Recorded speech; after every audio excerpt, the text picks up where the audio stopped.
on ne saurait insister trop lourdement sur le problème du ça. C'est-à-dire, quelle est la fonction du ça chez la personne, sachant que pour moi, selon la théorie des topiques sensoriels que j'ai développée, ce ça ne s'exerce pas dans les mêmes domaines chez les uns et chez les autres. Et si j'ai une compulsion au niveau de mon propre ça dans tel domaine, je dois savoir qu'une autre personne a une compulsion de son propre ça dans un autre domaine. Ça veut dire quoi?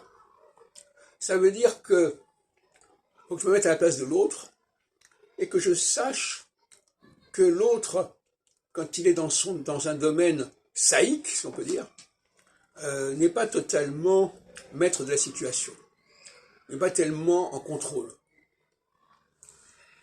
Et ça pose un problème.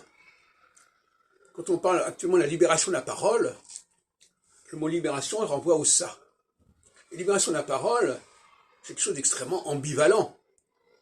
Parce que c'est à la fois dire des choses que je dois dire, ou qui me semblent importantes, mais ça peut être aussi dire des choses qui sont tabous, ou des choses qui sont meurtrières, qui sont l'expression d'une agressivité,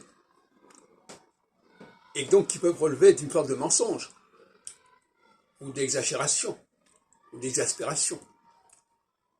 Donc le domaine de la parole, il est problématique, parce qu'il est extrêmement ambigu. Les gens ne font pas que parler, ils se défoulent, c'est un exutoire, ils attaquent, ils se vengent, par des délations, par des accusations calomnieuses, par des dénonciations. Et j'ai l'impression que cette dimension de la dénonciation saïque, la dénonciation par esprit de provocation, de scandale, on entend, quand on parle de la question du viol et des accusations de viol, on n'entend pas cette dimension saïque.